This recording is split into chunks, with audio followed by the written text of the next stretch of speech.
Mientras colocaba con cuidado los platos sobre la mesa, Catherine mantenía la calma de quien ha cocinado una cena muy especial. El aroma a carne asada llenaba la casa. Los vegetales estaban servidos con precisión y la mesa lucía impecable. Nadie, absolutamente nadie, habría imaginado que aquella comida escondía un secreto atroz, porque la carne que Catherine cocinó con tanto esmero no era de res, ni tampoco era de cerdo. Horas antes había atacado de una manera brutal a su esposo. Lo atacó con la precisión de una persona que trabajó durante muchos años en un rastro de carne de res. Y luego cocinó partes de él para ofrecerlo en un acto grotesco a los propios hijos de este hombre. Esta no es una historia inventada, es uno de los crímenes más perturbadores en la historia de Australia. Y hoy te la voy a contar desde el inicio.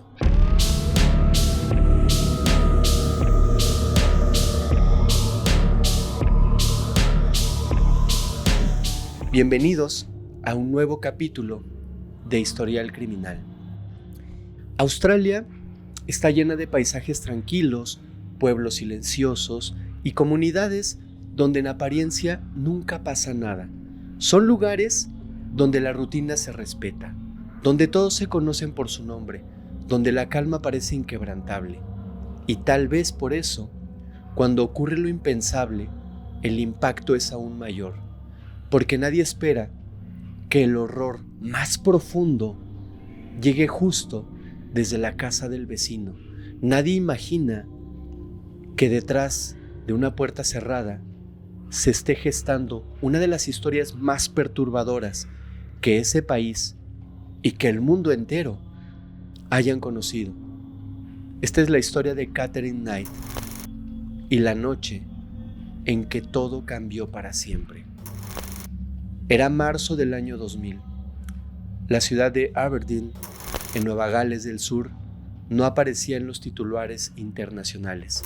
Se trataba de una comunidad minera, tranquila, de trabajadores rutinarios y familias que habían vivido ahí por muchas generaciones, un lugar sin sobresaltos. Pero esa noche, en una casa cualquiera, algo ocurrió, algo que rompió por completo la percepción de seguridad, que destrozó los límites de lo imaginable y que convirtió un crimen pasional en una de las escenas más macabras jamás registradas en Australia y quizás en el mundo. Todo comenzó con un silencio que alertó a quienes conocían muy bien a John Price. Lo consideraban un hombre trabajador, un padre de familia perfecto, un compañero leal, prácticamente una figura querida en toda la comunidad. Esa mañana no se presentó a trabajar, no contestó llamadas, no apareció en los lugares donde siempre estaba, no pasó por su café, no pasó por su pan. Sus compañeros, extrañados, acudieron a su casa. Golpearon la puerta. Nadie respondió. Lo que ocurrió después aún estremece a quienes lo recuerdan. Las autoridades fueron llamadas. Lo que encontraron dentro no solo superó cualquier escenario común en una investigación, sino que dejó a los propios agentes sin palabras. Se dice que incluso algunos de estos agentes tuvieron que tener atención psicológica y psiquiátrica posterior a lo que vieron dentro de esa casa. No se trataba solo de una agresión, no era un arrebato. Lo que había dentro de esa casa era una escena construida con precisión, con furia, con un nivel de frialdad que no se ajustaba a ninguna reacción impulsiva. Era algo más. La autora de ese acto era una mujer, era Catherine Knight. una figura conocida por muchos en el pueblo, aunque nadie, o quizás casi nadie, imaginaba hasta dónde era capaz de llegar, porque Catherine no era una criminal típica, no tenía historial de robos, no pertenecía a ninguna banda, no se le vinculaba con grupos violentos, pero tenía algo mucho más peligroso, una historia personal marcada por el caos, una personalidad controladora, una necesidad insaciable de poder sobre quienes decía amar y una furia que había sido contenida durante muchos años, hasta que finalmente explotó. Lo más inquietante de esta historia es que no se trata de una emboscada planeada, no fue un asalto, no fue un aleatorio. Catherine y John eran pareja, vivían juntos, compartían una historia de amor tóxica, cargada de conflictos, rupturas y reconciliaciones. Y aunque la relación tenía antecedentes de violencia, muchos la tomaban a la ligera, como si fuera parte de una dinámica intensa, pero algunos decían manejable. Nadie pensó que podía escalar a ese nivel. Esa noche, Catherine Knight cruzó una línea totalmente irreversible. No solo su pareja, lo que hizo después fue algo que desconcertó incluso a los forenses más expertos, porque su intención no fue simplemente hacer daño. Su intención era enviar un mensaje, uno que hablaba de venganza, de rabia, de posesión, uno que quedó grabado en la historia de Australia con un antes y un después. Lo que se sabría en los días siguientes reconfiguró toda la percepción pública sobre el caso, porque Catherine no solo actuó con furia, actuó con premeditación, dejó mensajes escritos, preparó el entorno, pensó cada detalle, y aunque intentó manipular los hechos a su favor, las pruebas eran tan contundentes que ni su propio silencio pudo contener la verdad. Este caso se volvió una advertencia, se volvió una historia increíble, una que hasta hoy se estudia en universidades, en escuelas de criminología, en seminarios sobre relaciones tóxicas, salud mental y violencia doméstica. Porque lo que ocurrió en esa casa, repito, no fue un crimen común, fue la cúspide de una serie de decisiones, omisiones y señales ignoradas que juntas terminaron en tragedia. La historia de Catherine nos obliga a mirar de frente temas que incomodan, que nadie quiere hablar de ellos: la salud mental sin atención, los ciclos de violencia que se normalizan, las instituciones que fallan y las personas que, atrapadas en relaciones destructivas, no logran escapar a tiempo. Pero también nos lleva a un nivel más profundo, porque este caso no solo fue extremo por lo que ocurrió, sino por cómo fue interpretado por su autora. Conocer a Catherine no es solo mirar a una criminal, es asomarse a una mente donde el amor, el control y la destrucción, el infierno, eran la misma cosa. Pero para entender la mente de Catherine hay que retroceder décadas hasta un entorno familiar donde la violencia no era una excepción, sino una norma. Una casa donde el afecto era reemplazado por gritos, donde las figuras paternas se debatían entre el desprecio y el abandono, y donde crecer significaba más bien aprender a sobrevivir emocionalmente también desde los primeros años. Catherine no nació siendo un monstruo, fue moldeada en un entorno que distorsionó por completo su visión del amor, del control, de la intimidad y de la rabia. Catherine nació el 24 de octubre de 1955 en el pequeño pueblo de Tenterfield, Australia. Era hija de Barbara Rogan y de Ken Knight, un matrimonio que desde fuera parecía uno más de la clase trabajadora, pero que en su interior escondían una dinámica destructiva que marcaría para siempre la vida de sus hijos. Pero no solo destructiva, también se sabía que había abusos, desgraciadamente de todos los tipos. Bárbara, madre de Catherine, ya tenía varios hijos de una relación anterior y se había involucrado con Ken, su actual esposo, mientras aún estaba casada con otro hombre. Ese escándalo sacudió a su comunidad en una época donde los divorcios y las infidelidades aún eran un motivo de expulsión social. Cuando Bárbara y Ken comenzaron su vida juntos, se llevaron a sus hijos a Aberdeen, un pueblo minero donde intentaron empezar de nuevo. Pero lo que parecía una segunda oportunidad rápidamente se convirtió en un infierno doméstico. Ken era un hombre entregado al alcohol, agresivo y emocionalmente ausente.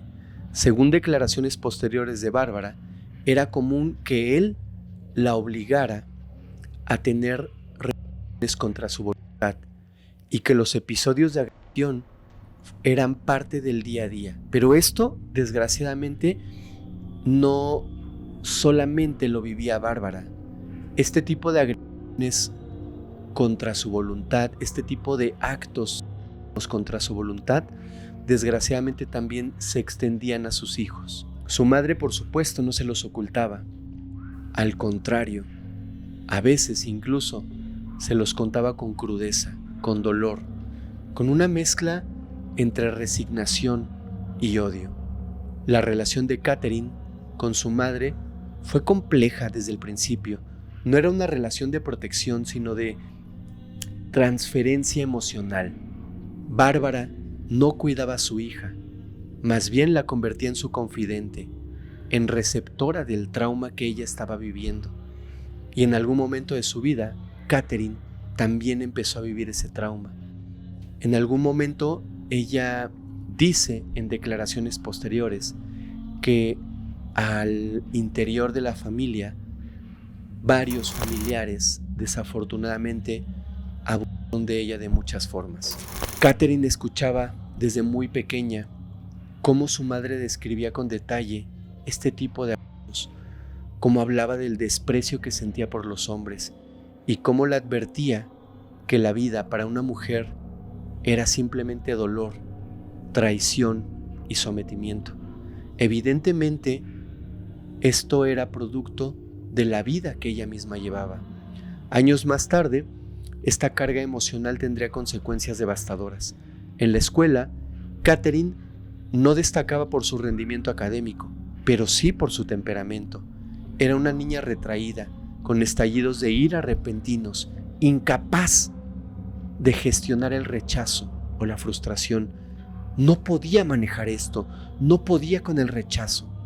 Mientras algunos compañeros intentaban relacionarse con ella, otros de plano preferían mantenerse a distancia.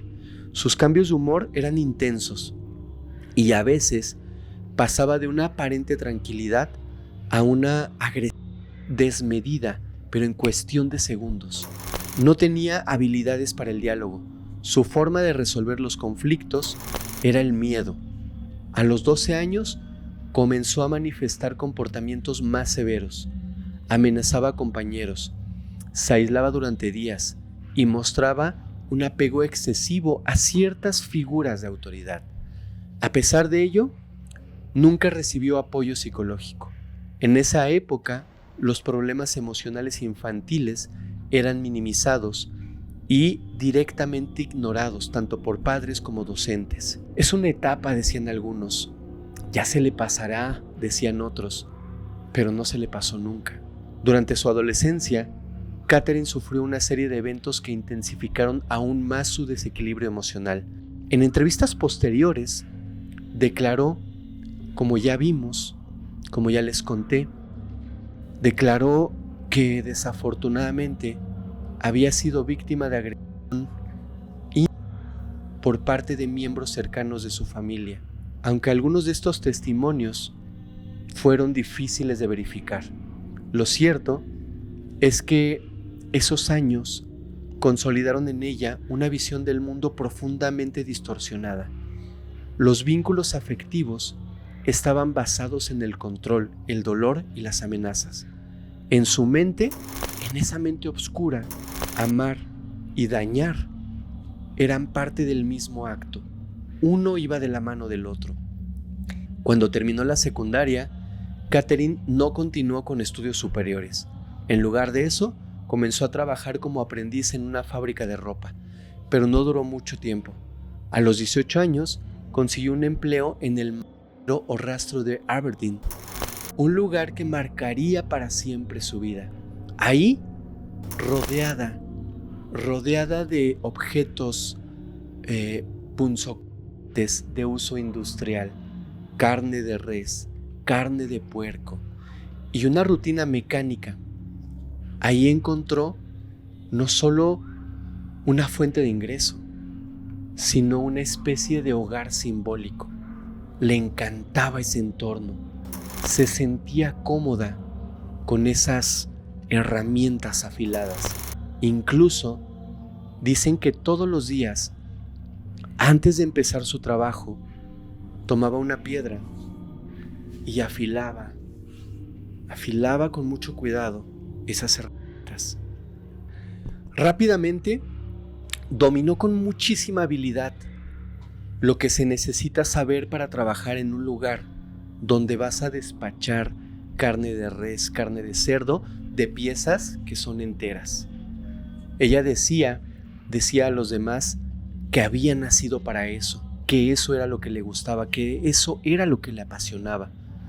Ese empleo la empoderó de una forma muy peculiar. Le dio control, fuerza y respeto entre sus compañeros. Comenzó entonces a tener un hábito muy particular. Comenzó a coleccionar estos objetos punzocortantes como si fueran joyas. Incluso existen fotos donde los colgaba sobre su cama, como que otras personas cuelgan cuadros o fotografías. Para ella, estos objetos no eran simples herramientas, eran prácticamente extensiones de su voluntad. Y como pronto se vería, serían también la manifestación física de su furia interna. Todo ese pasado, la infancia marcada por el maltrato, la madre que le transmitió odio como herencia, los traumas no atendidos, la falta total de contención emocional y la familiaridad con instrumentos de este tipo, fue una bomba de tiempo. Una que durante años pareció estar bajo control, pero que en realidad solo esperaba el momento adecuado para estallar. Porque Katherine no se convirtió de la noche a la mañana en ese monstruo, en esa figura temida, en ese ser oscuro. Fue el resultado de años de abandono emocional, normalización del dolor y aprendizaje destructivo. Y una vez que todo eso se integró en su personalidad, ya no hubo marcha atrás. La niña, que creció rodeada de gritos y heridas, se transformó en una adulta, incapaz de amar, sin antes destruir. Cuando Katherine comenzó su vida adulta, arrastraba ya un historial emocional deformado por muchos años de abandono psicológico y aprendizaje distorsionado sobre las relaciones humanas. Pero lo más preocupante no era que fuera conflictiva, era que no conocía otro modo de vincularse desde pequeña que no fuera desde las amenazas, el chantaje o el control. Para ella, el amor se manifestaba con intensidad desbordada, con celos extremos y con actos posesivos que iban mucho más allá de lo aceptable. Y eso quedó claro desde su primera relación formal. A los 20 años, Katherine conoció a David Kellett, un hombre que como ella trabajaba en los mataderos de Nueva Gales del Sur.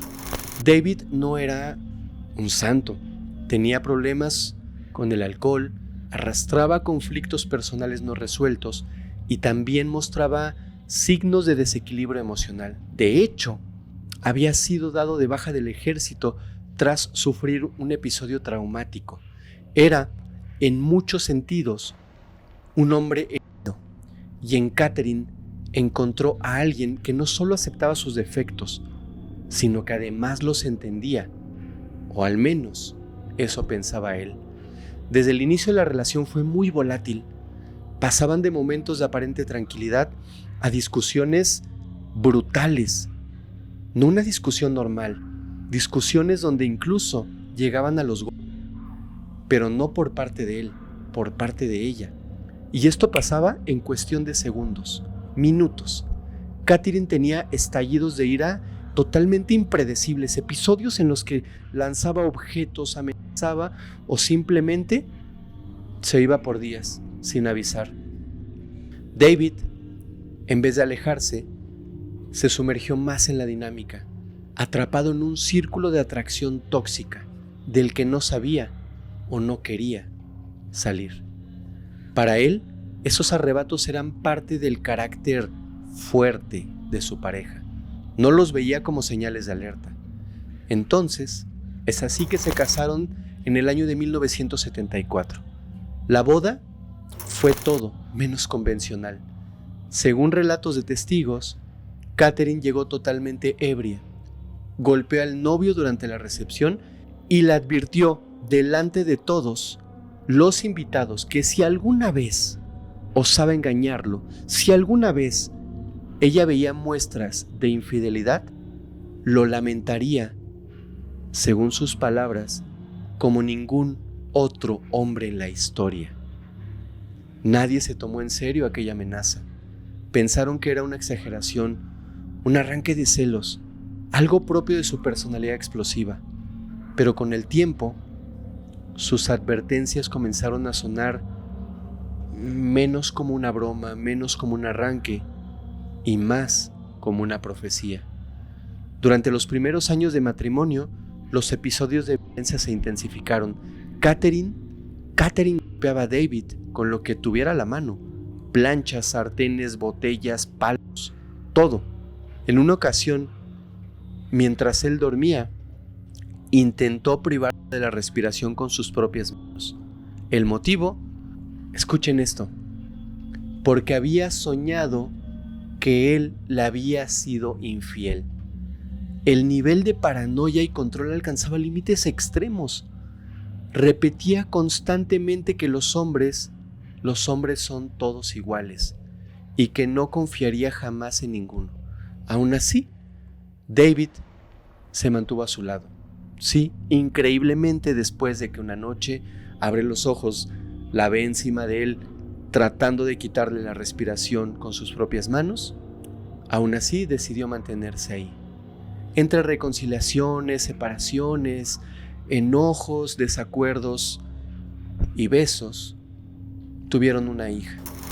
Pero ni siquiera el nacimiento de esta niña logró estabilizar la relación. Cuando David finalmente decidió irse, porque lo decidió, Catherine entró en un estado de desequilibrio total. No solo lo persiguió, también cometió actos de violencia simbólica para obligarlo a volver. En un episodio documentado, escuchen esto porque es muy fuerte. En un episodio documentado, colocó a la bebé recién nacida sobre las vías del tren minutos antes del paso de una locomotora. Simplemente llegó, la dejó y se alejó. Fue un vagabundo quien se dio cuenta, por azares del destino, y rescató a la bebé segundos antes del impacto. Catherine fue detenida por este acto, pero poco después fue dada de alta del hospital psiquiátrico y liberada sin cargos. El sistema, una vez más, había fallado. Lo más inquietante es que estos episodios no fueron aislados.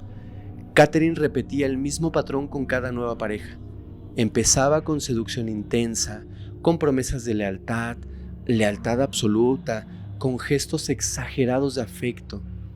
Pero en cuanto sentía que perdía el control, reaccionaba con celos, amenazas, violencia, manipulación.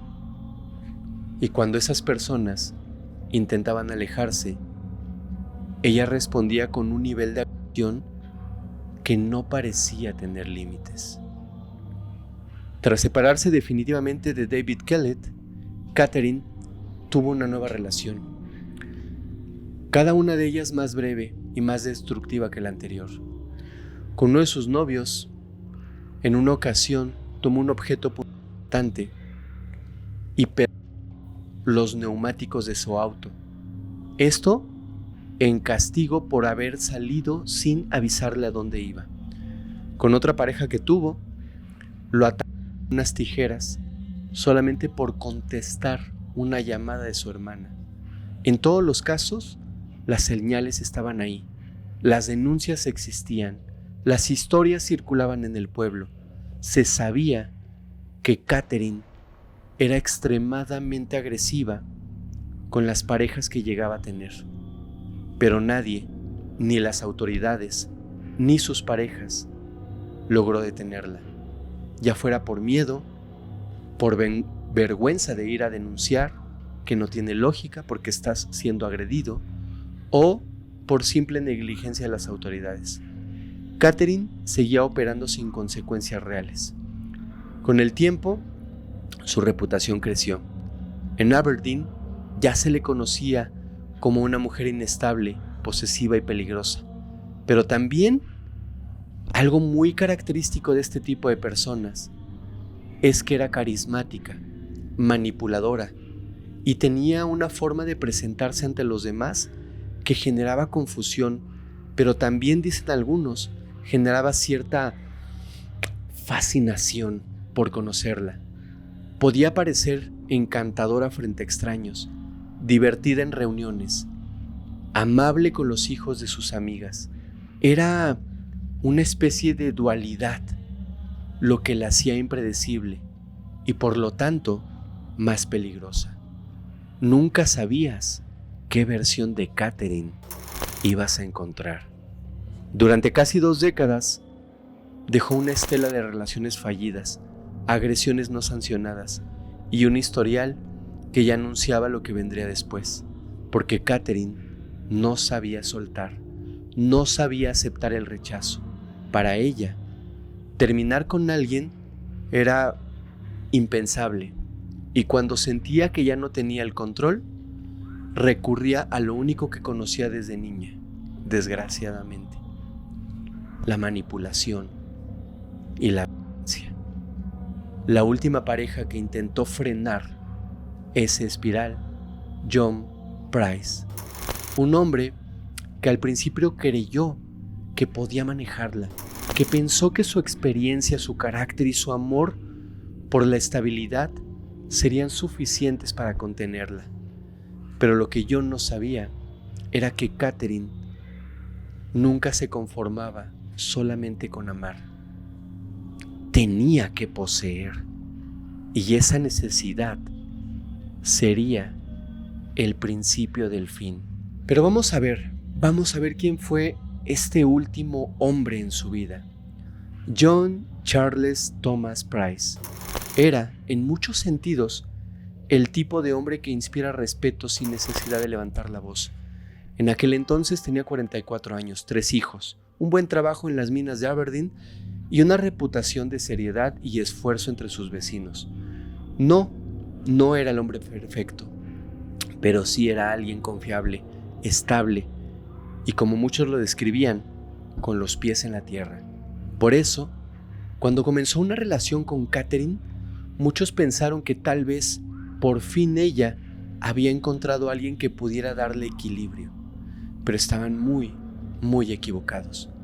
Lo que realmente ocurrió fue que Catherine encontró en John no a un hombre, no a un amor, no a un amante, no a un esposo. Encontró un nuevo objetivo, uno que se resistía más de lo habitual y cuya negativa a doblegarse terminaría desatando lo peor de ella. Se conocieron a mediados de los 90. Ambos vivían en el mismo pueblo y compartían círculos sociales muy comunes. Catherine, para ese momento, ya tenía un historial cargado de relaciones conflictivas y episodios de agresión, pero también una fachada social que sabía mantener. Era simpática, sabía hacerse notar y en un entorno donde todos hablaban de todos, tenía el talento para convencer a quienes no la conocían del todo de que era una buena persona. John, por su parte, acababa de separarse y estaba intentando reorganizar su vida, enfocado en sus hijos y en mantener la paz después de años de esfuerzo. Al inicio, su relación parecía funcionar como siempre. Catherine se mostraba atenta, dedicada, incluso cariñosa, no solo con él, también con sus hijos. Cocinaba para ellos, los acompañaba a eventos sociales y se integraba poco a poco, a la rutina familiar. Pero esa calma duró muy poco. Bastaron unas semanas para que el viejo patrón comenzara a emerger. Celos, exigencias, ataques verbales cuando John no respondía como ella esperaba. A diferencia de sus parejas anteriores, John Price no era un hombre débil.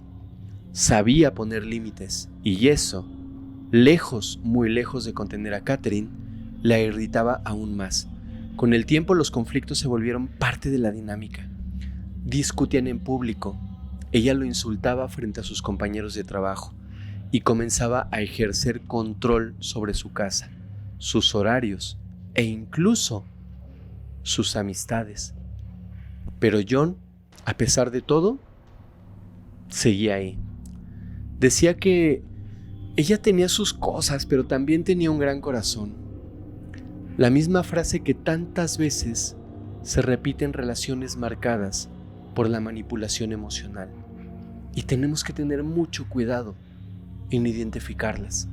Tenemos que tener mucho cuidado en saber cuándo esas frases son producto de una manipulación emocional o son realmente auténticas.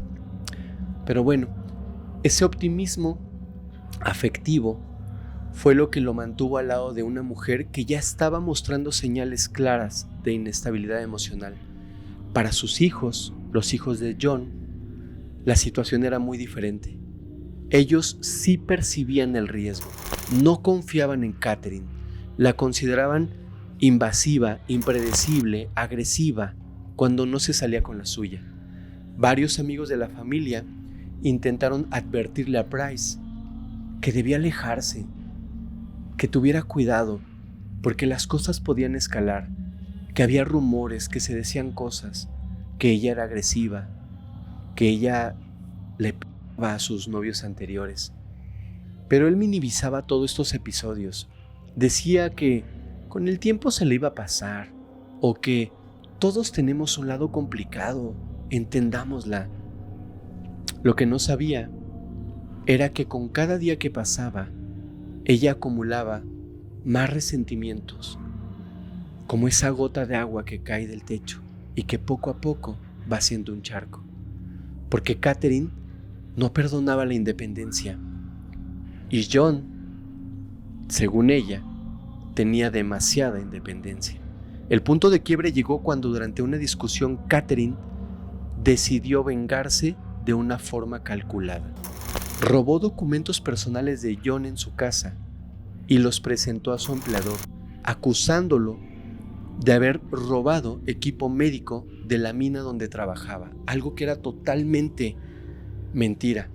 Era una acusación falsa, pero bastó para que su empresa tuviera dudas. Una empresa donde llevaba más de una década laborando. Esta empresa tomó la decisión de despedirlo de manera inmediata. John, humillado, no entendía, no alcanzaba a comprender cómo alguien que dice amarte, puede hacerte eso, puede destruir tu estabilidad laboral, tu estabilidad económica.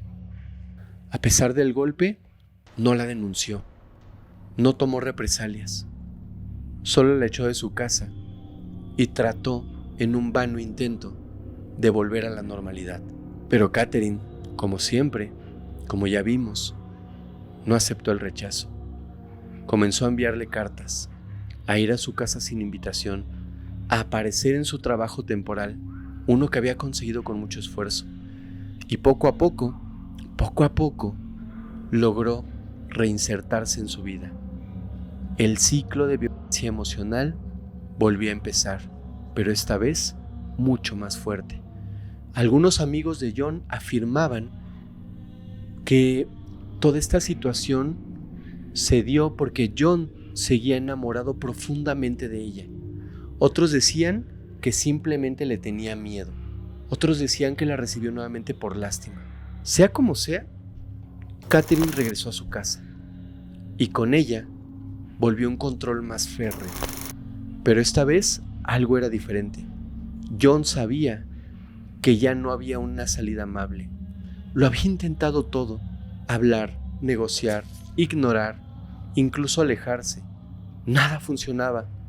Por eso, semanas antes de su deceso, decidió contarle a sus compañeros lo que estaba viviendo.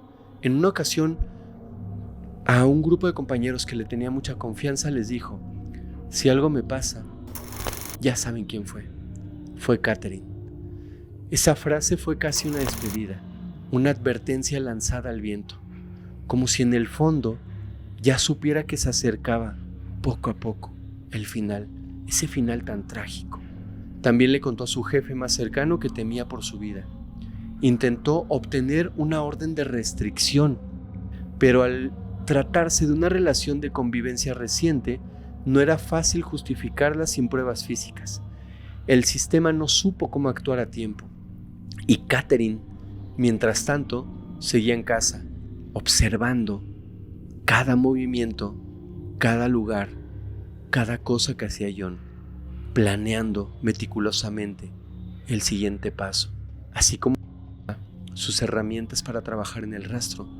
Así fue afilando más que nunca su odio. Afuera, la vida seguía como si nada. Los vecinos saludaban, los niños jugaban, el pueblo dormía, sin sospechar que esa casa, dentro de esa casa, la tensión ya era insoportable.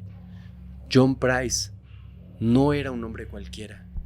Era alguien que había luchado por mantener el orden, el respeto y la tranquilidad de su hogar, pero estaba enfrentándose a alguien que no entendía esos códigos, que no estaban dentro de su cerebro, a alguien para quien el amor era simplemente dominio y el rechazo una provocación mortal, porque Catherine Knight no sabía perder, no sabía soltar, y esta vez no iba a permitir que se le escapara, aunque para eso tuviera que llevarlo consigo hasta el límite. El 29 de febrero del año 2000 no parecía un día distinto en Aberdeen. Para la mayoría era simplemente otro martes de rutina, trabajo y familia. Pero en la casa de los Price, las cosas ya no eran normales. Desde días antes, el ambiente se había vuelto denso, insoportable, casi irrespirable. Él había manifestado su temor, lo dijo en voz alta, lo escribió, se lo contó a compañeros.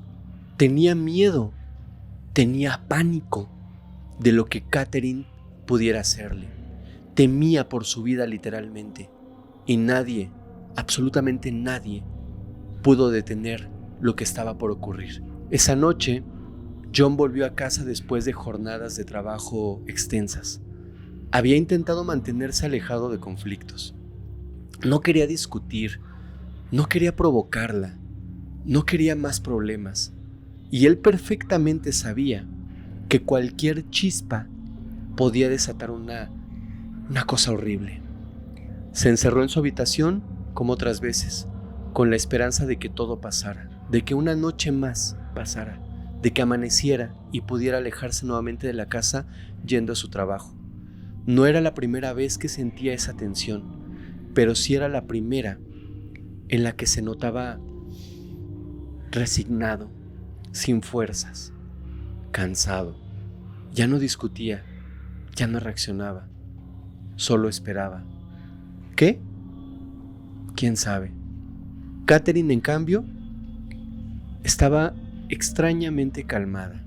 Cocinó, se bañó, Preparó la habitación. En algún momento del día había comprado lencería nueva y según los reportes oficiales, según las actas, se dice que esa noche tuvo intimidad con su esposo. En esa pequeña mesita de noche había colocado también algo muy inquietante que al parecer no se utilizó. Había colocado una pequeña cámara de video. Nadie sabe con certeza qué tenía planeado grabar, pero no lo hizo. Pero la presencia de esa cámara sugiere que lo que vendría no era un acto impulsivo, sino algo pensado con anticipación. Catherine, una vez más, se preparaba como si fuera a ejecutar algo importante, planeado, estructurado, y en su lógica distorsionada lo era. Horas antes del suceso, dejó mensajes escritos en la casa, frases sueltas, como un diario separado o una carta sin destinatario. Hablaba del dolor, frases que describían la traición, frases que describían la pérdida del control. Decía que John la había herido emocionalmente, que había roto las reglas, sus reglas, que no merecía marcharse así. No eran palabras de despedida, eran declaraciones de rabia, mensajes de una mente que no concebía el rechazo como una posibilidad legítima, como una decisión que la otra persona puede tomar libremente. Ya entrada la noche, después de estar juntos, esperó a que John durmiera. Tal como se sabría después, lo habría medicado, le había dado pastillas, le había dado omníferos para que perdiera la conciencia más rápido. Obviamente, no con la intención de causarle daño en ese momento, sino para asegurarse de que no pudiera reaccionar cuando ella hiciera lo que tenía planeado. Cuando por fin él quedó profundamente dormido, Catherine entonces cruzó una línea de la que ya no había retorno. Lo que hizo después, según los investigadores, fue ejecutado con frialdad, con tiempo, con determinación. Lo que ocurrió en esa habitación quedó documentado por la policía forense con lujo de detalle. Pero en ese relato no es necesario que revivamos cada paso. Lo esencial es entender que Catherine no actuó en un arrebato, no fue un impulso repentino, fue el resultado de años acumulados de rabia, patrones destructivos no tratados, una necesidad enfermiza de control y una convicción peligrosa. Si ella no podía tenerlo, nadie lo tendría. Para decirlo suavemente, Catherine hizo con su esposo anoche lo que habitualmente hacía en su trabajo cuando se tenía que dividir a una res para su consumo. Sé que ustedes me están entendiendo, y es que son escenas que no puedo narrar o describir aquí. Algo de lo más perturbador, si esto les parece poco, estaba por venir. Tras cometer el acto, Catherine no huyó, no llamó a emergencias, no buscó ayuda, permaneció en la casa, como si todo lo que acababa de pasar formara parte de un ritual que necesitaba completarse, concluirse. Caminó por las habitaciones, se duchó, se acostó. Pero antes de dormir escribió más notas e incluso, según el expediente, preparó parte de la escena para que tuviera, según ella, un significado. No estaba fuera de sí, estaba en control. Horas más tarde, intentó atentar contra su propia vida. Ingirió medicamentos en dosis elevadas, pero no fueron suficientes. Quedó inconsciente en el interior de la casa, pero no concluyó lo que ella quería. En la misma habitación donde todo había ocurrido, se acostó. Quiero ser muy cuidadoso en esta parte porque no la puedo describir como tal, pero se acostó a un lado de lo que quedaba de su esposo. Y así, en esa posición la encontró la policía cuando al día siguiente acudió al domicilio tras el reporte de que John no se había presentado a trabajar. Sus compañeros ya estaban preocupados. No era alguien que fallara sin avisar. Prácticamente sus compañeros, al no verlo llegar, sabían que algo había pasado, intuían que algo estaba mal. No es normal que faltes al trabajo y tus compañeros inmediatamente manden a la policía a tu casa para investigar por qué no fuiste. Pudiste haberte enfermado, pudiste haber tenido algún problema familiar, pero John no. John ya tenía un antecedente, ya había dicho a alguno de sus compañeros que si algo pasaba, había sido Catherine. Bajo esta premisa es que decidieron avisar a la policía para que fueran y verificaran que todo estaba en orden. Los agentes llegaron a la casa, tocaron la puerta. Una vez más, nadie abría. Fue entonces que decidieron entrar por la fuerza. Una vez que entraron, lo que vieron ahí no solo los sacudió emocionalmente, sino que alteró por completo la percepción que tenían de la maldad. No estaban preparados para lo que encontraron. Algunos de ellos incluso necesitaron terapia después de esa intervención. Lo que había hecho Catherine no era solamente un crimen, era una declaración, un mensaje diseñado para impactar, para dejar una marca oscura en la historia, para convertirse en leyenda, una leyenda negra dentro de los archivos policiales. La noticia se propagó como pólvora, primero en Aberdeen, luego en todo el estado y finalmente a nivel nacional. Era imposible ignorar los detalles del caso. Era demasiado perturbador. La prensa intentó cubrirlo con respeto, pero la magnitud del crimen superaba cualquier intento de neutralidad. Catherine, una mujer que había vivido toda su vida en la periferia de la estabilidad emocional, acababa de protagonizar el acto más cruel jamás registrado en esa región. Los medios comenzaron entonces a escarbar en su historia. Vecinos, amigos, exparejas, todos hablaban, todos tenían algo que decir, ahora sí. Las señales estaban ahí desde hace años, solo que nadie pensó, nadie imaginó que en algún momento podría llegar tan lejos. Nadie imaginó que alguien pudiera llevar su necesidad de control hasta ese extremo. Pero Catherine sí. Para ella, el crimen fue una forma de restaurar su poder contra el único hombre que no la había obedecido, de demostrar que nadie la dejaba a ella sin tener una consecuencia. Y lo logró. A su manera, dejó una marca imborrable, una que hasta el día de hoy se estudia como ejemplo de hasta dónde puede llegar una mente trastornada cuando no se le pone freno. Una mente que no soportaba perder, que no concebía el abandono y que eligió la forma más extrema para evitarlo. Retomemos un poco esta escena. Cuando los agentes ingresaron a la casa de John Price, lo primero que percibieron fue el silencio. Un silencio espeso, tenso, como si el aire mismo se negara a circular. No sabían exactamente qué encontrarían, pero todos compartían la misma sensación. Algo no estaba bien. Era más que la ausencia de movimiento y ruido. Era la presencia de algo inquietante, algo que no debía estar ahí, algo que perturbaba incluso antes de ser visto, de ser descubierto. El hallazgo, documentado en los informes forenses, marcó un antes y un después en la historia criminal de Australia. La escena no era producto de un acto impulsivo. Lo que se había hecho ahí tenía intenciones claras: generar impacto, alterar, paralizar. Catherine Knight no solo atentó contra la vida de su pareja, transformó el lugar en un escenario perturbador, una escena visual de poder absoluto.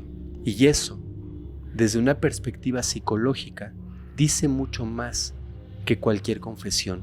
La habitación de John estaba totalmente alterada. Había rastros del en múltiples espacios del inmueble. No sé si me doy a entender. porque no lo puedo decir tal cual, pero había rastros de John en múltiples lugares de la casa. Todo indicaba que no se trató de un momento breve, sino de una secuencia prolongada de acciones. Catherine no reaccionó en un instante de ira. Se tomó su tiempo. Estuvo sola en la casa durante horas, y cada paso que dio después parecía parte de un ritual oscuro, diseñado para ejercer control, incluso cuando John ya no podía responder. En un extremo de la vivienda se encontraron mensajes escritos, notas colocadas en diferentes superficies, como si fueran piezas de un rompecabezas. En ellas, Catherine acusaba a John de traición, de haber sido infiel, de haberla herido emocionalmente, de maltratarla, lo llamaba mentiroso, lo culpaba de su dolor. En ningún momento asumía su responsabilidad. Todo giraba en torno a lo que él supuestamente le había hecho. Un patrón claro de desplazamiento emocional. Pero el aspecto más estremecedor no fue solo lo que se encontró en la habitación. Esta creo que es la parte más fuerte de la historia. Lo más impactante estaba en la cocina.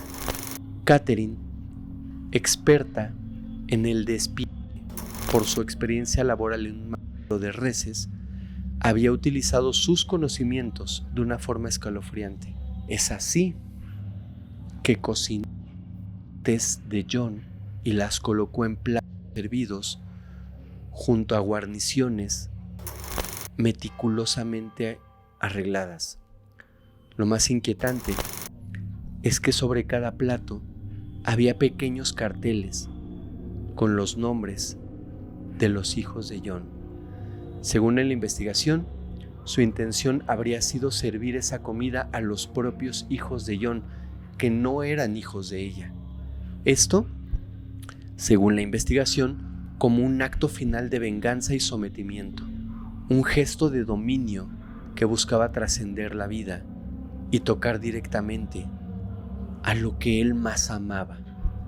La distribución del espacio era reveladora. Catherine había reorganizado todo, no como quien huye, sino como quien deja un mensaje.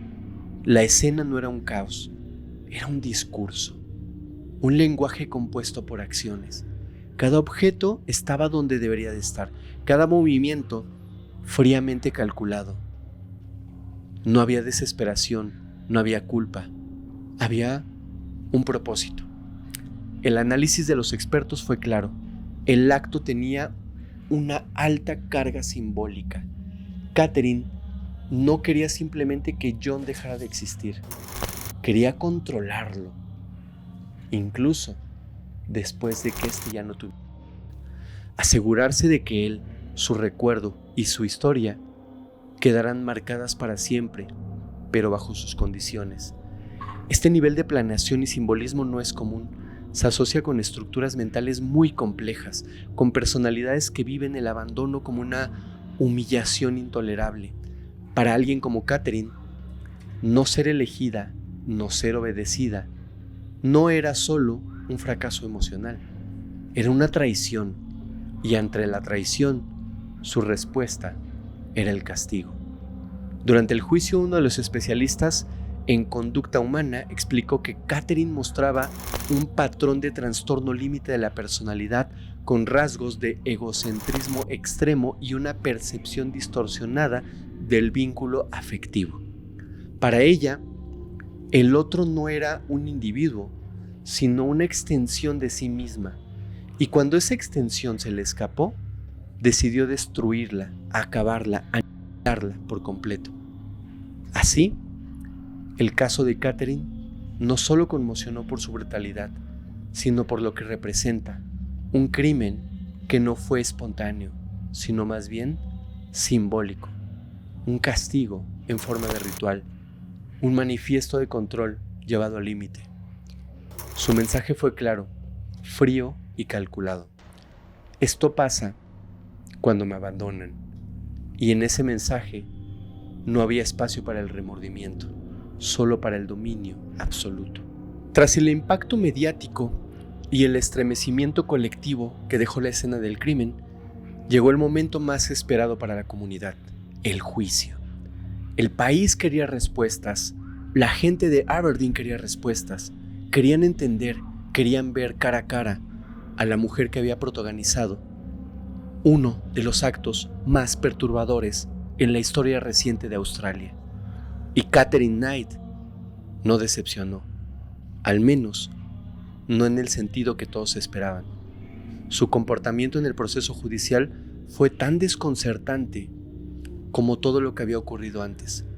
Fue trasladada desde el hospital, donde permaneció en recuperación tras haber ingerido una gran cantidad de pastillas, lo que fue interpretado por la fiscalía como un intento calculado de escapar del castigo. Desde el primer momento, los abogados de la defensa plantearon un enfoque claro. Argumentaron, según ellos, que Katherine no estaba en condiciones mentales de enfrentar un juicio justo, lo que pasa con muchísimos de estos criminales, que sufría una alteración profunda de su percepción de la realidad, que su historia, marcada por traumas y desórdenes psicológicos, la había llevado a actuar sin plena conciencia de lo que hacía. La fiscalía, sin embargo, afortunadamente no compartía esa visión, y con pruebas contundentes se propusieron demostrar que no solo estaba en pleno control de sus acciones, sino que había planeado cada detalle con anticipación. Presentaron documentos, grabaciones, fotografías perturbadoras de la escena, testimonios de vecinos y colegas. Expusieron que Katherine había escrito cartas con amenazas previas, que había comprado una cámara de video, que había medicado a John Price antes de atacarlo, que nada de eso era producto de un arrebato. Todo respondía a un objetivo claro: castigar a quien había osado alejarse de ella. Durante las audiencias, Katherine se mostró fría, inexpresiva.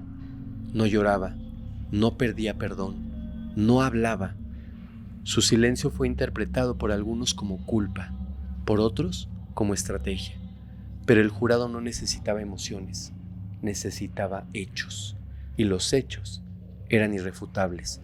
Uno de los momentos más intensos del juicio ocurrió cuando se reprodujeron los testimonios de los hijos de John Price.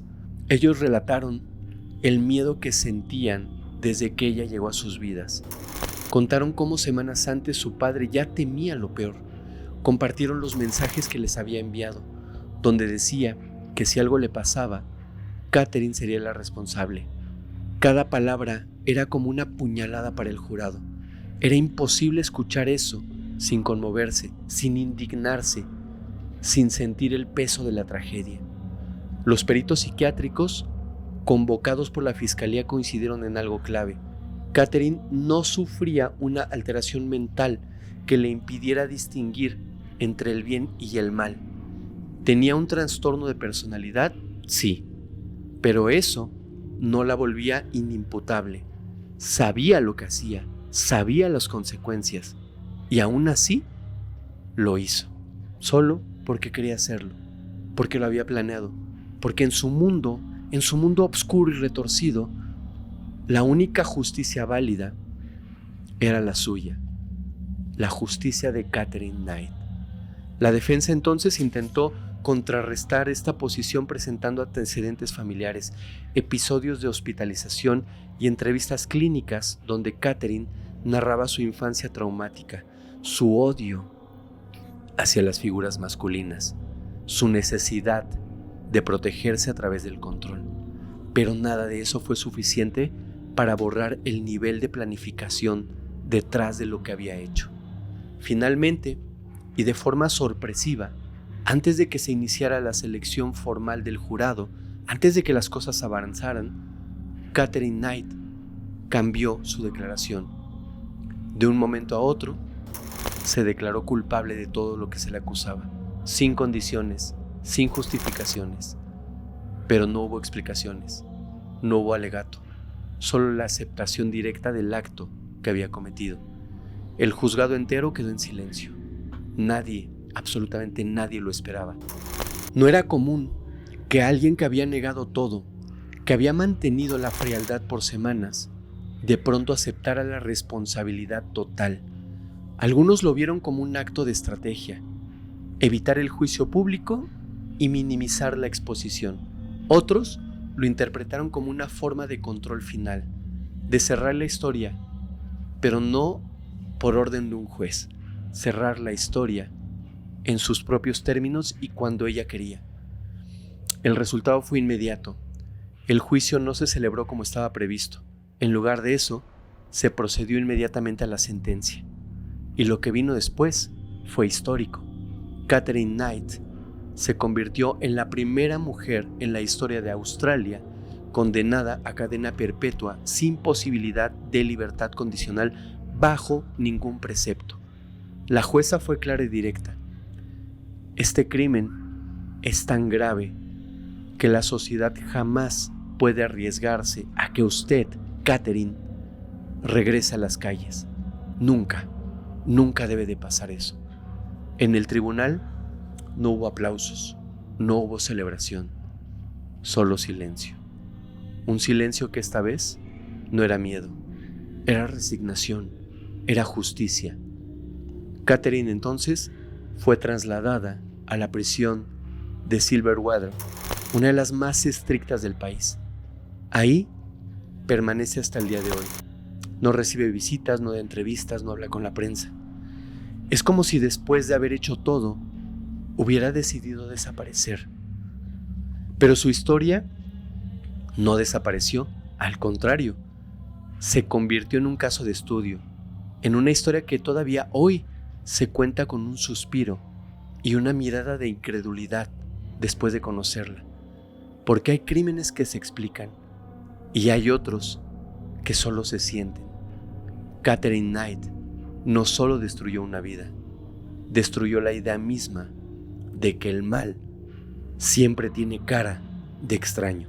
Una pregunta inevitable surge naturalmente después de cualquier tragedia. ¿Pudo haberse evitado? En el caso de Katherine Knight, la respuesta, por dolorosa que sea, es sí. Sí pudo haberse evitado. Porque las señales estaban ahí desde el principio. Eran muchas, eran claras. Y sin embargo, nadie hizo nada. O si lo hicieron, fue demasiado tarde. Lo que ocurrió con John Price no fue un acto imprevisible. Fue la consecuencia directa de una larga cadena de omisiones, advertencias desatendidas y un sistema que no supo o no quiso intervenir cuando todavía estaba a tiempo. Desde muy joven, Katherine había mostrado comportamientos que debieron ser motivo de una atención clínica, psiquiátrica, psicológica seria. Los episodios violentos durante su adolescencia, las expulsiones escolares, las amenazas a compañeros, los intentos de agresión física, todo formaba parte de un patrón. No eran travesuras, no eran cosas de adolescentes. Era una personalidad en formación donde la agresión se empezaba a normalizar y la empatía era casi inexistente. Pero el entorno rural en el que creció y la falta de herramientas profesionales disponibles hicieron que todo se minimizara. Cuando empezó a trabajar en los mataderos, sus compañeros notaron su fascinación por los instrumentos y por el líquido, pero lo tomaron como una parte más del oficio. Algunos lo atribuían al ambiente rudo del lugar, otros decían que era muy buena en su trabajo y con eso justificaban lo que claramente era un comportamiento perturbador. Nadie cuestionó cómo disfrutaba jugar con sus herramientas de trabajo, cómo los afilaba como un pasatiempo, cómo los llevaba a casa y los colocaba sobre su cama. Nadie quiso ver el mensaje detrás de eso. Sus primeras relaciones, sus relaciones sentimentales, ya contenían episodios graves de violencia física y emocional. Uno de los más conocidos e inquietantes, como ya lo vimos antes, fue cuando colocó a su hija recién nacida sobre las vías del tren como una forma de presionar a su pareja. Ese solo hecho debió bastar para una intervención firme de las autoridades. ¿Fue internada en un hospital psiquiátrico? Sí, en su momento. Pero en lugar de realizar un tratamiento integral, fue dada de alta poco tiempo después sin un seguimiento real. El sistema trató el síntoma, pero no detectó la raíz de los actos. Simplemente lo dejó pasar. A lo largo de los años, Katherine acumuló denuncias, golpes, amenazas, persecuciones. Una expareja declaró que ella lo atacó en el abdomen mientras dormía. Otra dijo que intentó quitarle el con un cable telefónico. Todos sabían, pero nadie presionó por un expediente judicial sólido. Las denuncias se retiraban, las víctimas tenían miedo o quizás vergüenza, y el sistema legal mostraba su peor falla, la tolerancia silenciosa hacia la violencia cuando ésta se enmascara dentro de relaciones afectivas.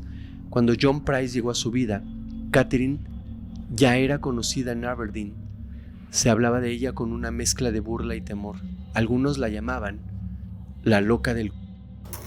Pero incluso eso se decía como chisme, no como una alerta. Su historia estaba disfrazada en una especie de leyenda urbana. Nadie entendía la gravedad de lo que estaba ocurriendo. Nadie la dimensionaba como una amenaza real. John sí lo entendió, pero demasiado tarde. Trató de terminar la relación, trató de hablar, trató de avisar. Le dijo a sus amigos, a sus compañeros, a su familia que temía por su vida. Lo dejó por escrito, pidió ayuda, intentó obtener una orden de alejamiento, pero no lo consiguió. Las leyes locales exigían más evidencia para emitir ese tipo de protección. Y como Katherine no lo había atacado directamente aún, las autoridades no pudieron hacer absolutamente nada. El sistema esperó a que ocurriera lo peor para actuar. Desafortunadamente, como siempre, no existió protección real para John, a pesar de sus múltiples advertencias. Pero también hubo un componente social, una cultura que minimiza la violencia cuando viene de una mujer, que asume que los hombres aguantan más, que no toma en serio el peligro cuando la agresión no se ajusta a los estereotipos tradicionales. Y eso también le quitó a John Price, porque Katherine Knight no solo no era visible, era silenciosa, era impredecible, estaba ahí, gritando señales en cada acto, en cada amenaza, en cada pareja. Pero nadie quiso verla por completo. Todos pensaron que podrían controlarla, que no era para tanto, que con cariño cambiaría. Pero Katherine no buscaba cariño, buscaba control. Y si no lo obtenía, destruía todo lo que se interponía entre ella y su objetivo. Su historia hoy no solo es estudiada por criminólogos y psiquiatras forenses, también lo es por legisladores, activistas y defensores de víctimas, porque representa el tipo de caso que debería haberse detenido antes de llegar a este desenlace, el tipo de caso que expone los agujeros del sistema legal en cuestión de salud mental y de protección ciudadana, el tipo de caso que duele, no solo por lo que ocurrió, sino por lo que no se hizo. Pero bueno, tras el juicio, el destino de Katherine quedó sellado. Cadena perpetua sin derecho a libertad condicional, una sentencia firme, definitiva, que dejaba en claro que jamás volvería a pisar la calle. Fue entonces trasladada a la prisión de máxima seguridad para mujeres en Silverwater, un complejo correccional ubicado en Nueva Gales del Sur, Australia. Ahí pasaría el resto de sus días, sin apelaciones, sin oportunidades de redención legal. Pero, ¿qué pasó con ella después de todo? ¿Cómo es vivir encerrada con los fantasmas de una historia tan oscura? ¿Cómo se comporta alguien como ella cuando ya no tiene a nadie a quien dominar? La llegada de Katherine a prisión fue recibida con una mezcla de miedo y curiosidad por parte del personal penitenciario. No se trataba de una criminal cualquiera, era la protagonista del crimen más atroz que se recordará en esa región, una mujer cuya historia ya era leyenda desafortunadamente, con titulares en todos los medios y su rostro en cada noticiero. Las internas también sabían quién era, algunas la evitaban, otras querían verla de cerca, pero todas sabían que no era una prisionera más. Durante los primeros días, Catherine fue evaluada por un equipo de psicólogos y criminólogos del sistema penitenciario. Se esperaba un comportamiento errático, inestable, tal vez explosivo, pero lo que encontraron fue algo diferente. Solamente frialdad. Catherine no lloraba, no hablaba de remordimientos, no expresaba miedo. Se mostraba tranquila, casi ajena a lo que había hecho. No negaba los hechos, pero tampoco los reconocía con culpa. Simplemente existía, como si todo hubiera sido parte de una realidad alterna que ya no le pertenecía. Las entrevistas clínicas confirmaron algo que muchos ya sospechaban. Catherine presentaba una combinación poco común de rasgos.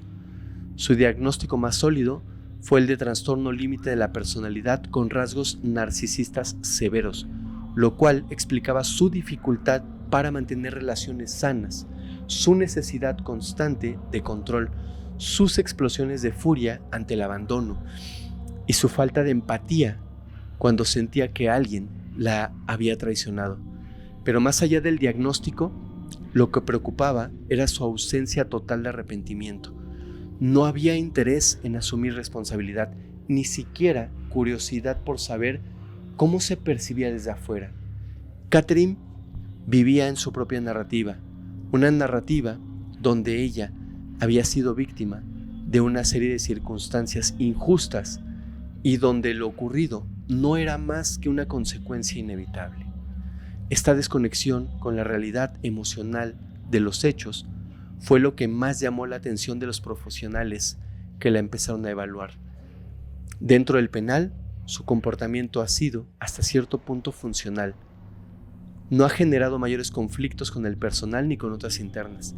Sigue rutinas, participa en algunas actividades manuales, cocina en ocasiones y en otras simplemente se aísla. Pasa horas sin hablar, mira por la ventana, escribe, pero nadie sabe con certeza qué está anotando. No tiene contacto con el exterior. Sus hijas cortaron relación con ella hace años. No recibe visitas, no mantiene comunicación con nadie fuera del penal. Lleva una vida sola, oscura, alejada de todo, alejada de ese poder, alejada de esa necesidad de control. Pero ese poder no es tan real como parece, porque la verdad es que Catherine está sola, lo estuvo siempre, incluso cuando compartía su vida con alguien, y ahora, más que nunca, esa soledad es literal. El sistema penitenciario australiano ha confirmado en múltiples ocasiones que Catherine es una interna con vigilancia periódica, acceso restringido y sin privilegios especiales. No puede dar entrevistas, no tiene presencia en medios y su historia, desde su encierro, no ha emitido ninguna declaración pública. Ha intentado apelar su condena una vez, pero fue rechazada sin vacilación. El tribunal fue claro: Catherine representa un riesgo permanente para la sociedad. No importa la edad que tenga, no importa el tiempo que pase dentro de prisión. Lo que hizo no fue un error, fue una elección. Y ese es quizás el verdadero castigo. No solo perder la libertad, sino saber que todo lo que alguna vez quiso controlar, parejas, hijos, amigos, reputación, al día de hoy ya no existe. Se esfumó. Todo lo que la definía como una figura dominante quedó afuera. Ahora es solo un número más, una prisionera más, una sombra de lo que fue. Pero lo más perturbador es que, a diferencia de otras personas privadas de su libertad, Catherine no parece lamentarlo. No hay cartas pidiendo perdón, no hay diarios íntimos que revelen culpa, no hay reflexiones sobre el daño causado. Hay silencio, un silencio tan absoluto como el que se sintió la noche que todo ocurrió. Ahora, al día de hoy, han pasado más de 2 décadas desde aquella noche en que la historia de Catherine Knight dejó de ser la de una mujer agresiva con un pasado turbulento. Se convirtió en el caso más oscuro, simbólicamente perturbador y psicológicamente complejo que haya presenciado Australia. Y sin embargo, El nombre de Catherine sigue provocando escalofríos cada vez que alguien lo menciona. No porque la gente quiera recordar el horror, sino porque su historia representa algo que nos incomoda profundamente: la capacidad del mal para habitar bajo el disfraz de lo cotidiano. Este no es un caso común. No se trata solo de una relación tóxica, ni de doméstica, ni siquiera de una impulsiva. Es una historia que desborda todos esos marcos. Catherine no encaja en los perfiles tradicionales de agresores. No tiene la frialdad metódica de un criminal serial, ni la historia de abandono que suele aparecer como justificante en otros expedientes. Su caso no se explica con una sola etiqueta. Se necesita una mirada más profunda, más incómoda, más humana, porque Catherine Knight vivía entre nosotros, trabajaba, tenía hijas, cocinaba, iba al supermercado, saludaba a los vecinos, pero dentro de ella se gestaba una tormenta que nadie supo, quiso o pudo detener.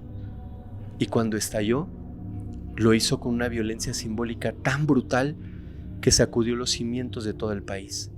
Hoy, Catherine Mary Knight sigue viva.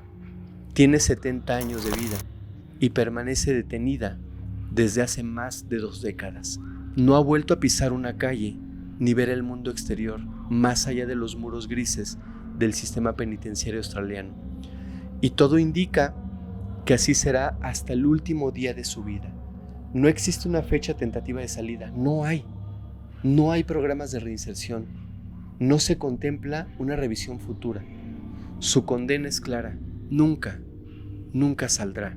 La decisión que tomaron las autoridades, la decisión que tomó el juez, se basó en el nivel de violencia, planificación, desprecio por la vida y ausencia total de arrepentimiento que mostró durante todo el proceso legal. Catherine no tiene contacto ni tendrá jamás con el mundo exterior. No verá jamás a sus hijos nuevamente a los ojos. No tiene acceso a dispositivos electrónicos. No se le permite conceder o hablar con algún reportero. No ha publicado ningún libro, ni ha ofrecido declaraciones, a diferencia de otros criminales que han intentado mantener relevancia mediática desde prisión. Catherine ha optado o ha sido obligada a un silencio absoluto. Y así vive Catherine hoy, en una celda, en silencio, lejos de la atención pública, convertida en símbolo de algo que la justicia australiana decidió no volver a permitir. Y aunque su rostro ya casi no aparece en las noticias, su sombra sigue recorriendo los pasillos del penal.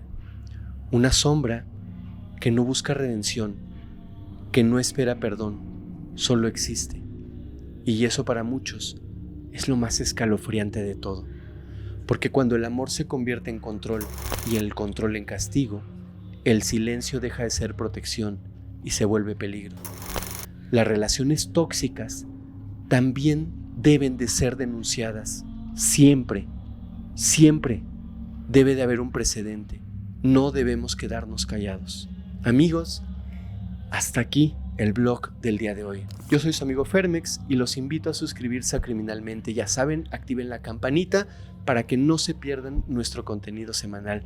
Nos vemos, ya saben, la próxima semana en otro capítulo más de Historia del Criminal, donde juntos exploraremos las historias que merecen ser contadas. Muchas gracias.